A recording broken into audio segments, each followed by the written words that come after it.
Hello, I'm Mantastic and Fantastic, and today I want to talk about the other video games and board games that I enjoy playing. So, a little bit of a backstory about myself. When I was a young little boy, I was born in 1990, the big video game stuff were essentially like N64, PlayStation 1, and Game Boys. And growing up, I was not allowed to play any video games. They were considered like bad, evil, terrible. Look at me now. But what happened was, on occasion, some Christmases, I would get super lucky, and if you remember Blockbuster, they used to rent out N64s for like X number of days, and you could get like 1 or 2 games of it. And I remember for Christmas, we'd rent an N64, and it was the greatest several days I'd ever experienced, I feel. Like, I would play like Star Fox 64, Super Smash Bros., Mario Kart. Like, it was just the greatest thing ever. And that obviously kind of created notion that like video games are amazing and they're like super rare and precious. Now, fast forward a couple of years, I'm in high school and I discovered that like Warcraft 3 is pretty great. And Warcraft 3, as you know, was the like kind of the creator of Dota through their custom games maps. But in order to get computer playing time, I had to actually do like practice math contests. Basically, there's like these certain math contests that are held like nationwide, and if you do well enough, good things can happen. So my mom was like, you must study hard. So basically, I would have to commit like an hour or 2 hours of studying to earn like 15 minutes of playing time. You can kind of see how I'm putting up video games on a pedestal. Needless to say, I ended up winning for my school, and my mom was super proud that day. Either way, what do I like playing? Well, right now, I find video games and board games are a wonderful, like almost coping mechanism for myself. I have quite a few different health issues, which does hinder my ability to function in the majority of other real life things. So video games are kind of like an escape for myself. And while Puzzle & Dragons is my longest playing game, and in turn my longest relationship, so to speak, I am enjoying other types of games. And for video games, they're obviously great, but I like board games as well because I paint the miniatures, and when playing board games itself, it's not as bodily intensive. Like playing video games, painting, it does hurt my wrists over time, so I have to kind of like balance and juggle like my pain versus pleasure acquisition, so to speak. So at this point in time, the board games I am currently playing are Terrorscape.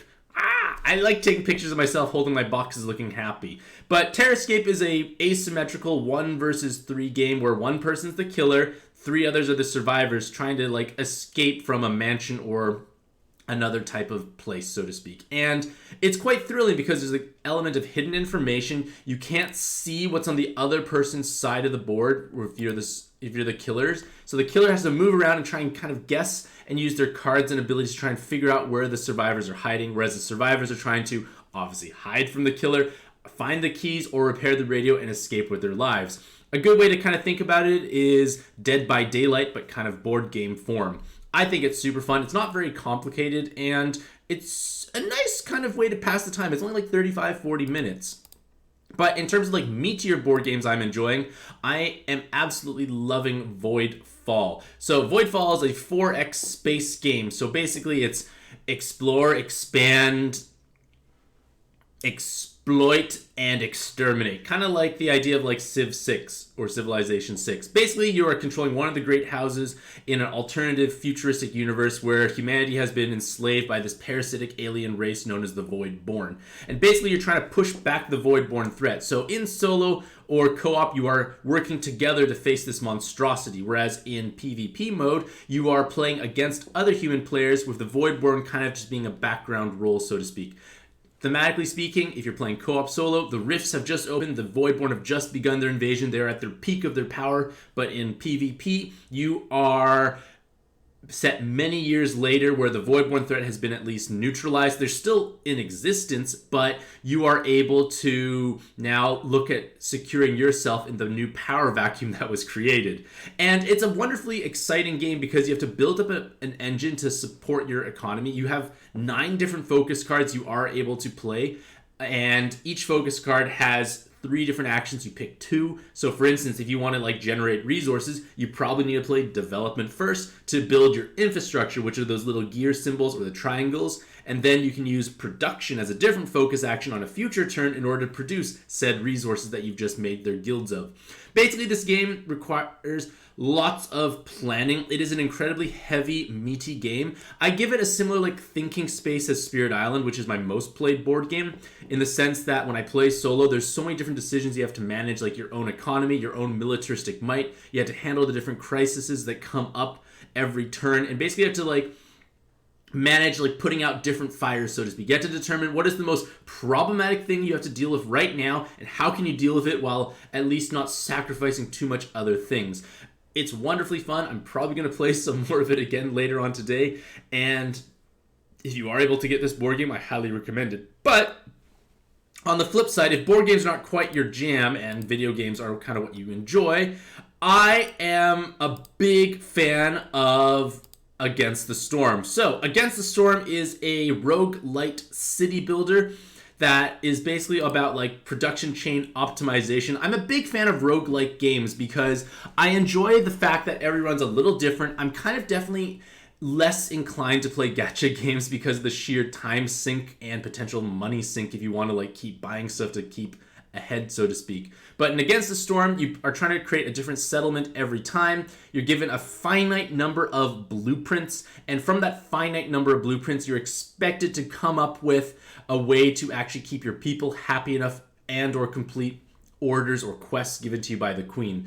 It's exciting because you have to compete against this storm, which happens every 3 seasons. It's a cyclic year of drizzle, clearance, storm, and you have to manage the hostility, the threats from the forest, while also keeping your people fed, maybe clothed, maybe housed as well, and them happy. Give them services, give them nice food. Like foxes, they do enjoy eating porridge. They also like eating skewers. So the idea is you try and figure out what your species needs to be happiest, and you try and provide those things from the limited blueprints you're given. You're not given everything. You have to work around the problems you are given. And I find it's a wonderfully fun game. It's only about under 2 hours for a game, a playthrough, and I play on 1x speed, so I don't have to click intensively. I pause constantly, again, to minimize my wrist usage. I highly recommend you pick that type of game up if you enjoy roguelike games or city builders, or the 2 genres put together. It is only for 1 player, but it is still incredibly fun.